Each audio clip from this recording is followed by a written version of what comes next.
For the past few months, I've been using the new Petzl Adjama harness. And overall, it's been an interesting experience. Now, I got this harness right around the same time I got the Whisper. And so I've had those two harnesses for about the same time. But what's interesting is that these are two completely different harnesses. I mean, on the one hand, the Whisper is like ultra light, ultra minimalistic, whereas the Adjama is more an all-rounder harness. And I actually think that's what it's marketed as. And honestly, I think it does a really good job of being that. Like, this harness is not winning any metric by being the lightest weight harness in the industry, but it's fairly comfortable. And you've got more padding than on all of the other kind of Petzl harnesses, other than the Corax. I think the Corax is like the one that's padded the most. But the Adjama has a good amount of padding in it, and it's, decently comfortable to hang in. I know that firsthand because I've pretty much been using this harness almost exclusively to develop dry tooling routes. And what that really entails is a lot of hanging in space and a lot of hanging in overhanging terrain and a lot of hanging with heavy equipment. Sometimes you've got a drill on you, sometimes you've got a bolting kit on you, sometimes you've just got everything on you because you're just up there for a long time. And I've been kind of surprised on how comfortable this harness is. Now, granted, I am coming from a place of where I would develop things just even in my CETA or anything like that. So I'm used to like the pain, and there's been a lot of times I've gotten the bruises on the hips and on the back of the legs, but I really haven't experienced that with this harness. And I think that's pretty cool, but I think it goes to show like how comfortable this harness is. Like, am I saying that this is like the plushest harness that there is on the market? I mean, not really. You can kind of see there's not much padding, and honestly, like, I know Petzl advertises like it's got a ton of cushioning and padding. It really doesn't. Like, it's got maybe slightly more padding than the Aquila, but realistically, these are almost like the same harness. Maybe the Aquila is a little bit more stiff and has a little bit less padding to keep the weight slightly down. But I mean, when you look at these two harnesses, they almost look exactly the same. Like, even when it comes down to the gear loops, they're almost identical. But I think that's where the new Adjama actually kind of comes in a little bit more interestingly, because it is cheaper than the Aquila. And honestly, if you were going to pick up a harness that can kind of do everything and you're not breaking the bank, the new Adjama might fill that to your need because it kind of can handle everything. I mean, like I said, I have been using it for dry tooling development. So what that means is I've had ice clippers on it. And because I've had ice clippers on it, I'm getting that sense of how it would operate for ice climbing. Like, it is just kind of like a no frills harness. It just kind of does everything. Like, is it going to be the best at what it does? Not necessarily, but for being like an entry-level harness, it's pretty technical. I mean, you get ample space on all the gear loops. You do get the 5th gear loop back here, which sometimes comes in handy, and also other times I find that it's not the best. It's it's the same thing with the Aquila, that I kind of, it's like a love-hate relationship with this rear gear loop, because these gear loops overlap right here, and I have a tendency to clip both of the gear loops because it is behind my back, so I can't really tell what's going on. So because of that, there's like a lot of guesswork, and with that guesswork leads to clipping 2 gear loops in the back. Now, is it like the end of the world that it does that? No, but it is pretty annoying when you are trying to get something off really quick and then you think you unclip it and then you realize that's clipped to the other one.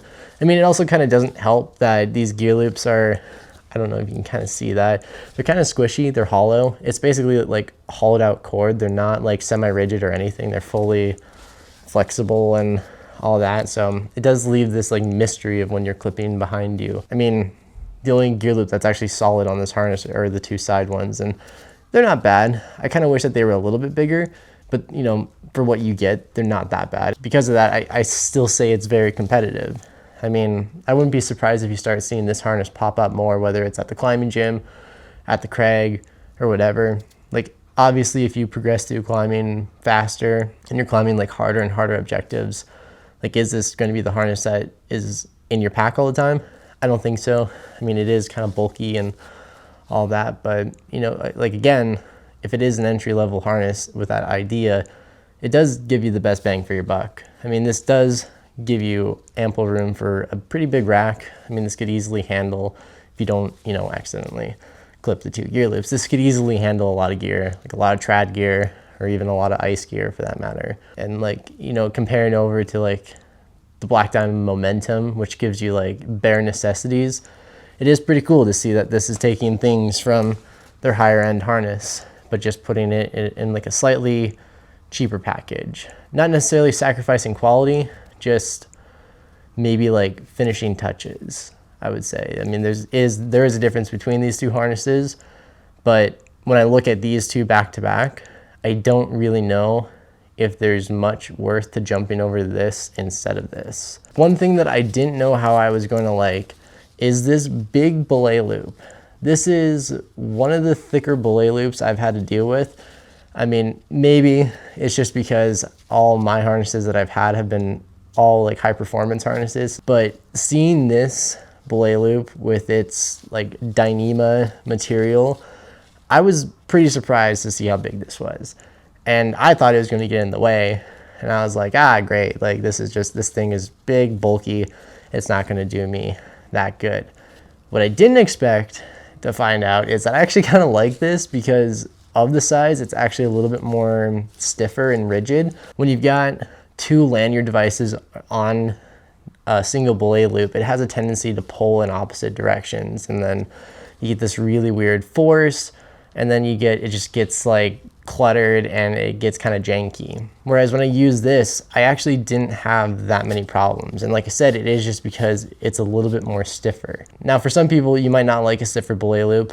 I can see in certain circumstances it can get annoying, and because it is a little bit stiffer and you have actually this ridge where it's bar tacked, I did notice that when this thing kind of pops on one of your tie-in points, like it pops a little bit more because it is pretty rigid. It's not like your smaller belay loops that are on kind of every other Petzl harness. So there is kind of that little downside, but I think in general it's pretty cool to see like this is more like a Dyneema-esque material. Just, it's durable, and you can just, this thing is going to last a long time. It's big, it's chunky, it's gonna hold up for a while. So, and again, if we're talking about what this harness is really for, it is kind of that entry level, you know, maybe stepping into more outdoor climbing and just branching out, and you just kind of want to try a little bit of everything. So having a belay loop that is, you know, like this, it is going to be super durable and it is going to last you a long time. And like with pretty much every single Petzl harness, you do get the reinforced tie-in point. So again, this is going to be another point where this harness is just going to last a long time. And I mean, again, for what you're investing into this, it's not that bad of a deal. Now, I should probably touch upon fit. I did mention that hanging comfort was pretty good with this harness. Like I said, it's nothing really special. It's not the most padded harness in the world. It's definitely one of Petzl's most padded harnesses, which I've learned to translate. It means it's a lot thinner than a lot of other harnesses on the market. Like, I'm pretty sure if you look at like other options from like BD or anyone for that matter, they'll have more padding than a Petzl harness. It's pretty funny how their whole system is, where it's like super comfortable, and it's like, well, it's not that comfortable, but I guess it's more comfortable than like the Sita. So in that sense, it is one of Petzl's most comfortable harnesses, but it's definitely like not one of the most padded harnesses on the market. But anyways, like I mentioned, hanging comfort's pretty good. And the fit of this harness, you know, it fits me pretty well. This is a medium, and it fits pretty average for everything, I would say, with Petzl harnesses. I would say that this one fits better than the new Sita. I think the new Sita runs a lot smaller, and I was kind of confused because when I got the new Sita, it's like, oh, it's so small. And then when I got this, I was like, this kind of feels like how the mediums fit me before. So I definitely think that more points to the Sita just runs a little bit smaller, and this runs a little bit bigger, which is nice. So overall fit is pretty great with this harness. I mean, it's, like I said, it's a basic medium.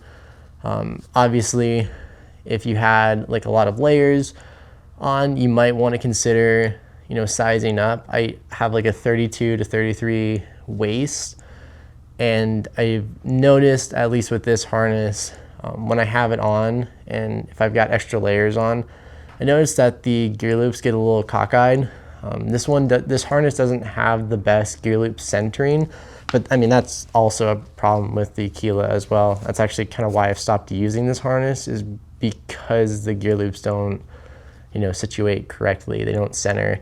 And like for a lot of things, like for rock climbing, is at the end of the world? Not really. But if you're ice climbing and you've got your ice clippers set in their specific positions on this harness, normally right here and here, if these things are slightly cockeyed, it gets a little funky when you're on the sharp end and you're reaching for screws and you can't see your screws because one side is slightly farther back. So I just advise that if you get annoyed by that, or if you are an ice climber and you're kind of this in between sizes, I would probably recommend sizing up. But if it doesn't mean that much, you know, I think just go with your regular one. Like I said, this is a medium, and then I've worn mediums in other Petzl harnesses, and that seems to work, and it does work with this. I just noticed that little quirk. So just be aware of that. So overall, the new Adjama harness from Petzl, I think, is a really good like beginner harness. You know, if this is going to be your first harness, I think this is a harness that you could use for years and years and years and get away with doing a lot in it. Now, if you are climbing a lot and you're doing some pretty technical stuff, would I reach for this harness? Not really.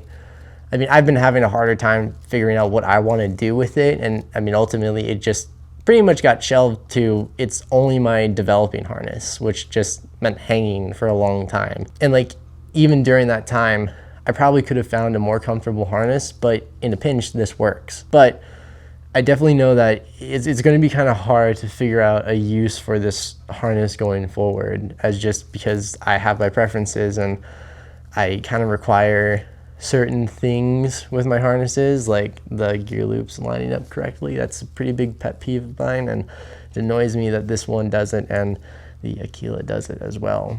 But like, if you are just a beginner climber and you are just getting into it, or maybe you're just a casual climber and you only do it every now and then, like I said, I mean, if you buy this harness, it's going to last you a long time, and it's pretty much going to be able to grow with you throughout whatever you do in the sport, and until the point where you reach the threshold of where you're doing some pretty extreme things. Once you hit that point, you'll jump to like a higher performance harness and you might not look back. And again, this is basically like the cheaper version of this. I honestly don't know why you would buy this over this anymore. I mean, these are so similar, and like, what does this give you? Just a smaller belay loop and that's it? Like, I'm so confused why there's this overlap now. If I was going to buy this style of harness with everything, I might go for this one.